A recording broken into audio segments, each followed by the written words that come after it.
2920 milliards d'euros. Ça te parle? Quoi? T'as gagné au loto? Impossible! Cette somme, c'est le PIB de la France. Quand on parle du PIB, c'est-à-dire du produit intérieur brut, on parle d'une somme astronomique.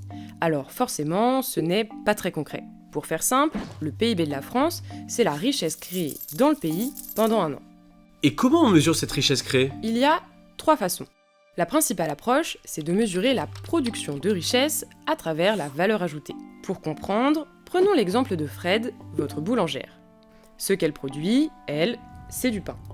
Mais pour cela, elle a besoin de la farine produite par son meunier, mais aussi d'électricité. On parle de consommation intermédiaire. Pour calculer la valeur ajoutée créée par Fred, on prendra donc la valeur de sa production moins celle de sa consommation intermédiaire. Et à la fin, si l'on additionne toutes les valeurs ajoutées créées par tous les agents économiques de France, privés et publics, on obtient le PIB. Et les deux autres approches? Eh bien, la valeur ajoutée produite par la boulangère lui permet d'avoir des revenus. La somme des revenus dans le pays, qui est la deuxième approche, nous donne donc la même chose que la somme des valeurs ajoutées. Enfin, et c'est la troisième approche, on peut regarder les dépenses de la boulangère. En effet, elle va utiliser ses revenus en consommant pour ses besoins personnels.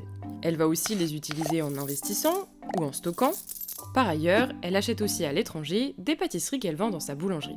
La somme de toutes ces dépenses, celles des entreprises et des ménages, auxquelles s'ajoute celle des administrations publiques, nous donne aussi le total du PIB, soit 2920 milliards d'euros en 2024. Ah ouais, pas simple comme calcul.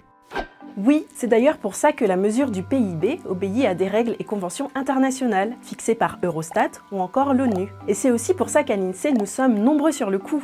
Environ 80 personnes chiffrent tous les échanges de biens et de services, et tous les échanges entre acteurs de façon cohérente. Pour cela, elles font appel à différentes sources, comme des enquêtes, des sources administratives, et les confrontent. Mais pourquoi se donner autant de mal? Déjà parce que le PIB sert à calculer la fameuse croissance économique, à savoir l'évolution du PIB d'une année ou d'un trimestre à l'autre. Et parce que tout ça, PIB, croissance, c'est le point de départ de bon nombre de politiques publiques. On en parle d'ailleurs dans la prochaine vidéo.